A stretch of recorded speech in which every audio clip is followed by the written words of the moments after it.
Thank you, everybody, for coming to the Aaron Torres Podcast YouTube page. I do have one quick favor before we get to the video that you came here for, and that is very simply this. You see that little red subscribe button below this video?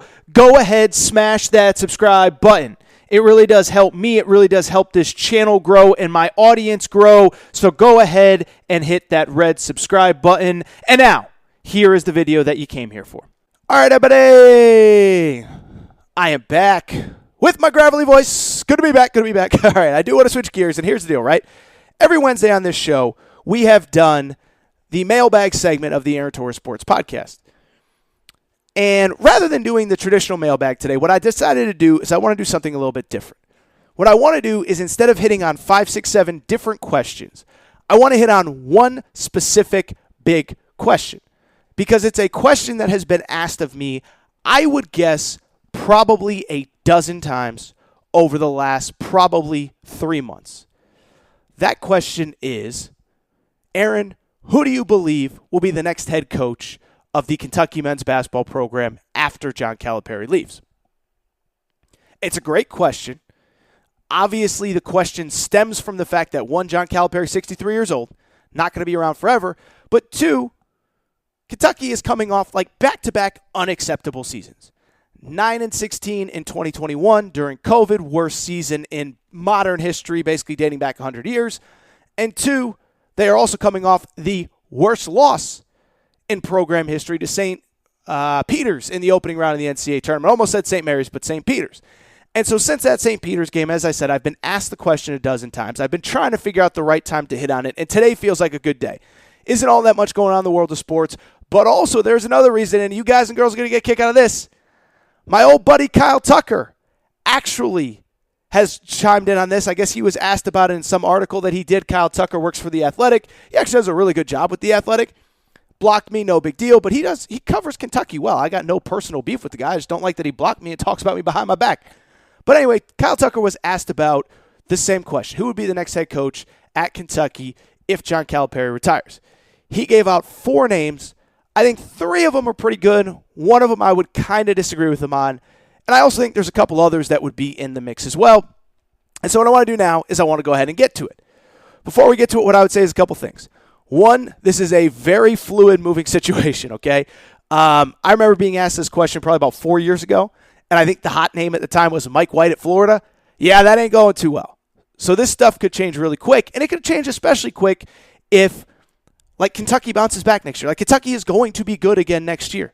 And if they make a Final Four, or if they make an Elite Eight, or if they win a national championship with Oscar Tshiebwe, the best player in college basketball, all of a sudden, Calipari might be there another 5, 6, 7 years. I just don't know.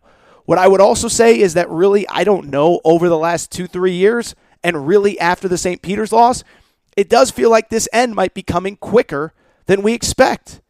I'm not saying it will happen. I'm not saying it's going to happen. The guy has a lifetime contract. But what I would say, you're going to have Oscar Tshiebwe back next year. If you lose in the second round of the NCAA tournament with that guy, assuming there's no crazy injuries or nothing like super bad happens, I could see the scenario where Calipari tries to sneak out the side door and go to the NBA. I could see the scenario where Calipari retires to it's just one of those deals where it feels like it might be closer than we expect. And what I would say before we get to the candidates is exactly what I've said here over the last couple weeks.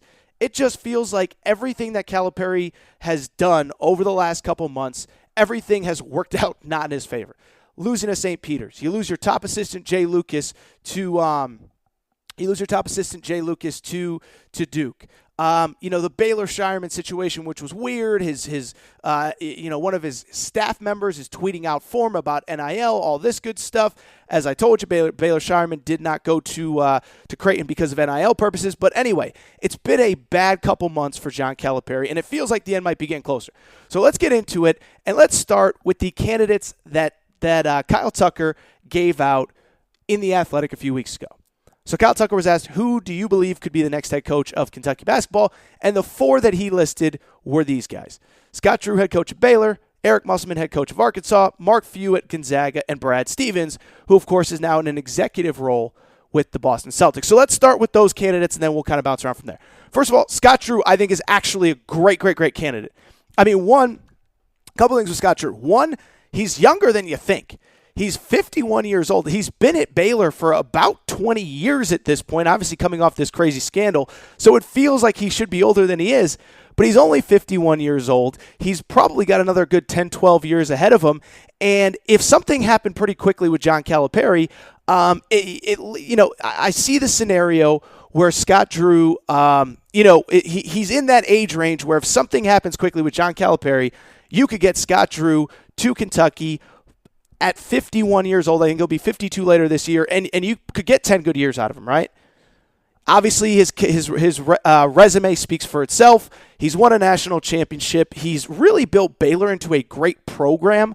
Multiple Elite Eights before they won that national title. 2020, they may have been the best team in college basketball. 2021, they win the national championship. And 2022, for all of the team's struggles, guess what? They still ended up as a number 1 seed. And if things go a little bit differently against North Carolina in that second round game, who's to say how the season ends? And this despite a million injuries. He's now recruiting at a high level, McDonald's All-Americans, all that good stuff. And there's a couple other things I think you have to consider with Scott Drew. One, what is the future of the Big 12? I know everything feels sort of fine now, and Texas, Oklahoma is a year behind us and all that good stuff, but there were some real reports that came out at the time that Texas and Oklahoma announced that they were leaving that Scott Drew was concerned with the future of the Big 12. Now, from a basketball perspective, it is still going to be a good conference. Kansas is there, Texas Tech is there, Houston will be joining, Cincinnati will be joining, BYU, etc. But is the revenue going to be there? Are they going to be able to compete? Which I think leads to a second question. If we get to this NIL world, whereas Lane Kiffin said there's 7-8 programs competing at a different level than everybody else, Baylor feels like the kind of school that could be left behind. We know that if NIL doesn't get any sort of regulation, there's going to be, as Lane Kiffin said, 7-8 programs in football, but also there's going to be 7-8 programs in basketball that can simply compete at a higher level for better players. Kentucky is absolutely going to be one of them, and so if he feels like they're falling behind, if he feels like the revenue isn't there, then I think he has to seriously consider leaving. Now, if you're asking me today, I'm sure I'd guess he was going to retire there because he's 51, he's rolling, they're recruiting at an insane level, all that good stuff. But college sports is going in a crazy direction that I don't think anyone can figure out exactly what it's going to look like in 2, 3, 4 years from now, let alone 7, 8, 9 years from now. And so he kind of fits that age range where if it happens in the next few years, he could be a fit. And obviously with the way college sports is going, he could get left behind at Baylor. Keep in mind, by the way, Kim Mulkey left Baylor last year, not for money, but whatever. The point is that it's not unprecedented for a national championship winning coach to leave Baylor. Finally, what I would say is I think he's got the personality for Kentucky too, and I don't think that can be undersold enough. John Calipari, for all the criticisms, you can fight a lot. That guy is built for Kentucky. He understands the responsibility. He's got the right attitude. He just mentally gets what that Kentucky job is about. And I think Scott Drew has a lot of that. He doesn't take himself too seriously. He's not overly concerned with what everybody else says. He is going to stay true to himself. And I think at a place like Kentucky, you have to, in a job where you're going to be not criticized, but you're going to be covered 365 days a year. So if you ask me the first one, I would absolutely say Scott Drew. And I think it's a legitimate candidate. I think it's a legitimate candidate that for a lot of realistic reasons would make sense at Kentucky and realistically makes sense that he could actually leave the place that he's at, even though if I'm betting on it, that he's going to retire. The second one is kind of somewhere in the middle, right? So Kyle mentioned Eric Musselman. I've had Coach Muss on this show a million times. I have obviously never asked him about other jobs. And I think that's kind of the push-pull, right? Because one, obviously the resume and the credentials speak for themselves. Back-to-back Elite Eights at Arkansas, a Sweet 16 at Nevada back in 2018. Nevada has fallen off the map since he left. And oh, by the way, he is recruiting at an insane level. He gets the portal. He gets he's recruiting high school recruits that are difference makers. And so Eric Musselman will be great at Kentucky. Resume's there. The guy wins at the highest level. Eats, sleeps, and breathes basketball. Loves it. Which isn't a bad thing, by the way. I think, depending on the candidate, Billy Gillespie, that wasn't the right fit there. But Eric Musselman has proven that he can do it at a place that loves basketball and covers basketball in a way similar to Kentucky. The other thing that's interesting about Eric Musselman, I looked up his contract. Unless I'm misreading, it's actually pretty manageable to get out of really in about a year from now. If I read correctly, His buyout falls to about $2 million for the next 2 years after the 2022-2023 season, and then it drops down to $1 million.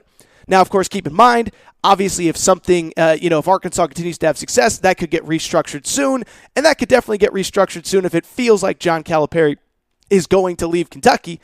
But right now, he's actually a guy that you can get out of his contract, and there are a lot of guys on this list that would make sense that I just don't think you're going to be able to get them out of their contracts in their next 4 or 5 years. And so because of it, listen, I don't know if Eric Musselman will leave, but you might be able to do it. Now, the flip side is a couple things. One, Arkansas financially is in an amazing place, right? I think everybody kind of knows the background, but I don't think people realize how well-funded Arkansas is.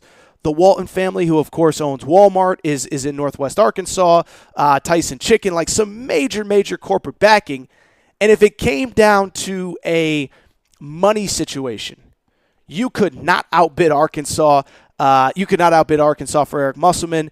And what I would also say is the NIL structure there obviously appears to be going well. I don't know much about it, but that's another place where, you know what I just said with Baylor, is there's certain schools that aren't going to be able to keep up in the new world of college sports. Arkansas is definitely not one of them. But I just, I think he makes sense as a candidate. I just don't see any way Hunter Yurachek is dumb enough to let it get that far where he could potentially leave. But he makes sense as a heck of a candidate. Third candidate that I think makes a little bit of sense is Brad Stevens. Listen, I know we have this narrative that Brad Stevens is never going to coach college basketball again, and I think it's kind of justified, right? I mean, obviously the reports were when the Indiana job opened up a few years ago and Mike Woodson got hired, that Brad Stevens was offered something crazy like, I think it was like a 8-year, $80 million deal or a 10-year, $80 million deal. They just basically wrote him a blank check, and he said, I'm good. I don't want to go back to college basketball. I don't want to recruit. I don't want to deal with this. I don't want to deal with that. Well, like I said, a lot has changed since then. He left coaching in the NBA. He is now in the front office. And the thing with Brad Stevens, you got to remember, he's only 45 years old. There is 0% chance that this guy never coaches again. So don't tell me like, oh, he'll never come back to college basketball. Well, he's 45 years old. What's he going to do? Sit up in a booth for the next 25 years of his life? Like, this isn't Jay Wright retired at 60 that I don't think is coming back to college basketball. Brad Stevens is 45 years old, which is insane to think about as my voice is just going so fast and so furious. Tokyo Drift. You get the point. I'm out of control. I'm off my rocker today. But anyway, back to Brad Stevens. One, he's only 45 years old. I just don't believe that for the next 40 years he is going to be a front office executive in the NBA. The other thing that I was kind of thinking about too is this. We're going to talk about it with John Shire in a minute, the fact that he hired a GM, basically someone to handle NIL stuff for him on Tuesday. Well, in the changing world of college sports, if you don't want to deal with recruiting and if you don't want to deal with players getting paid under the table, that could look a lot different in 3, 4, 5 years from now than it does right now. What if in 3, 4, 5 years, every major program has somebody that deals with any player NIL deals and basically a player personnel director that really helps you basically narrow down your recruiting, and then maybe the head coach comes in and makes the final visit, whatever. I'm not saying that will happen, but that appears to be where we are trending. And so if that is the new world, then that's a lot different than the world that we live in now that Brad Stevens has said he has no interest in. And so to me, I just look at it and I say, like I said, I've said it 8 times. He's 45 years old. I think there's a possibility that he would be considered. Now, he's not going to come back to college basketball to coach at, Minnesota or Washington. But could I see Kentucky? Could I see North Carolina? Could I see Duke if it doesn't work out with John Shire? I really could. And I also would add, keep in mind that, again, college sports is changing quickly, and all the things that he did not like, they might not be a factor in 2, 3, 4 years from now. The fourth name that Kyle mentioned, listen, I understand the idea that you got to call him. I don't think he is a very realistic candidate, though, and that's Mark Few. And it's nothing against Mark Few. It's nothing against Kentucky. I just don't think they're a good fit. One, Mark Few's had a chance to leave Gonzaga a million times. He never has. And maybe there is a job or two that he would potentially leave for. There was buzz for half a second, that if North Carolina had really pursued him, that might be one that he would consider. But other than that, maybe a Duke. I just don't see him leaving Spokane. He loves it there. He likes to get off the grid. He likes to get off the radar. He likes to, when the season ends, unwind. He's famously a fly fisherman, really enjoying his time up there in the Northwest, the Spokane area.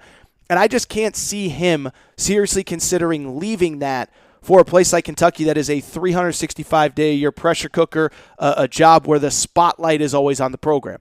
Again, doesn't make Kentucky a bad job, doesn't make Mark Few a bad head coach or anything like that. I just don't see the scenario where he leaves for Kentucky. It doesn't seem like the right fit to me. I get why he's on the list. I think you got to call him. I don't really see it. A couple other names that I think are sort of interesting. First of all, Billy Donovan. And again, I know Billy Donovan's been the white whale, the guy that everyone's Kentucky has wanted for years. It's probably past that time. But Billy Donovan's 57 years old. He's on his second NBA job. And if this goes south with the Chicago Bulls really quick, he's not getting another NBA job. And so could I see the scenario where maybe not this coming season, but maybe 2 years from now, it's not working out for Calipari. He decides it's time to step away. Billy Donovan is about to get fired by the Bulls. And he decides, you know what, it's time for me to go back to college. I could see that scenario. The other thing with Billy Donovan, like I said, it's worth keeping in mind. College basketball is going to look a lot different in the next year, 2, 5 years, 10 years than it does right now. And again, I know we've heard the scenario that he's never coming back to college basketball. But if he can come back to a sport that's a lot different where he doesn't have to deal with a lot of the stuff that he dealt with before that's pushed him away, I think it's at least a possibility. Now, the downside is he's 57 years old. So it's got to happen in the next year or two, and it's got to be a scenario where you understand that you're only getting him for 4 or 5 years. But I think it's at least interesting. I think it's worth considering, and I do think he is somebody that you call, even if I don't think it's all that realistic. Keep it going. Chris Beard, another interesting one. Obviously, resume speaks for itself in many positive ways. Took Texas Tech to a national championship game. Took Texas Tech to its first Elite Eight in program history the year before that. The guy is a really, really good coach. And at Texas, he is recruiting elite high school players, elite transfers, and he kind of has that, Kentucky vibe of, I think he would want the pressure of coaching in a place like Kentucky. Now, the flip side with Chris Beard is a couple things. One, he's at Texas. We just talked about with Arkansas and Eric Musman. We just talked about it. There are certain schools that you just can't outbid, and the guy is just going to want to have to leave, right? And what I will say, by the way, I remember talking to John Calipari about this for my book. John Calipari said to me, I said, Coach, why'd you leave Memphis? You had it rolling. He said, because it's Kentucky. And when Kentucky calls, you don't say no. And maybe Chris Beard has that moment. But he's also at his alma mater. He is also at a school that is obviously going to take full advantage of NIL. And they're not, they're not short on cash. And they're going to be, very much one of those programs that if they are fully invested and if Chris Beard is winning, you better believe the cash is going to be flowing, and one, player is going to be well taken care of, and two, the coaching staff is going to be well taken care of. And he just might be one that you can't outbid Texas for. The other thing is the bloom is a little bit off the rose, right? I think he's a great coach, but let's call a spade here. Last 3 years, 2020, Texas Tech was a bubble team at best before the NCAA tournament was canceled. 2021, you lose in the second round. 2022, you lose in the second round at Texas. And, there might be some belief, there might be some truth to the fact that he needed Mark Adams a little bit more than we realized. I'm not saying it. I'm not saying he's a bad coach. I don't know that he's that high up on the list at this second. And I also think it's probably going to be pretty tough to get him out of Texas. A couple names that I don't think are realistic. Let's go through them. The first one's Jay Wright. Listen, Jay Wright, love him. He is going to be again, to use the term I just used on Billy Donovan, the white whale. He's going to be the guy that everybody tries to get. I just don't see the scenario that it actually happens, that he does in fact that he does in fact come back to college basketball after retiring from Villanova. I think if Jay Wright wanted to be a college basketball coach, he'd be the basketball coach at Villanova. I do think there is a possibility that he pursues the NBA at some point in the next few years. I just don't see him coming to college basketball. He's 60 years old. If he has an NBA future in him, he's not coming back to college basketball at 67, 68. And like I said, if he was going to come back to college basketball, he just would have never left and he'd be at Villanova. A couple other names that probably don't make sense. Nate Oates, look, we talked about this with the Louisville job. His buyout is insane. His buyout is $9 million after next year. It drops a little bit the year after, but it's kind of like what a lot of these guys we've talked about. If the number gets too low where it looks like you could leave and you're winning at the level you are right now, then Alabama's going to go to Nate Oates and say, what's it going to take? But we're going to need to put in a big buyout. And so that would be my belief with Nate Oates is you're not going to get him after next year. You're not paying $10 million just for the right to negotiate with him. And then if the number drops to about 4.5 after that, I think Alabama just probably gives him an extension and bumps up the buyout. So I don't think Nate Oates is realistic. And speaking of unrealistic buyouts, Mick Cronin, I could not believe this. And unless I'm misreading it, Because I could have seen the scenario that Mick Cronin came back to the East Coast, to the area that he's familiar with, the Cincinnati, Ohio, Kentucky area. Obviously, he coached at Murray State. If I was reading correctly, Mick Cronin's buyout over the next 2 years is $20+ million a year. Yeah, that ain't happening. So Mick Cronin, I think, is off the board. I think at this point, Bruce Pearl is probably off the board as well. I just think Bruce Pearl loves it at Auburn. I think he's got it rolling there. I think, he's a pillar of the community. He's 62 years old. I don't know how many more years he wants to do this. But what I would say is that I don't see him as a realistic candidate. A couple other ones. Kenny Payne, obviously, for a long time was deemed to be a potential Calipari successor. I think John Calipari publicly said he would love to have Kenny Payne follow him.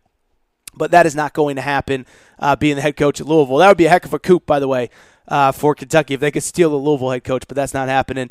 Mark Pope was an interesting one for a minute, but that program has regressed to BYU. So those are kind of the names. If I had to say of everyone on this list that I believe is most realistic, I would say Scott Drew.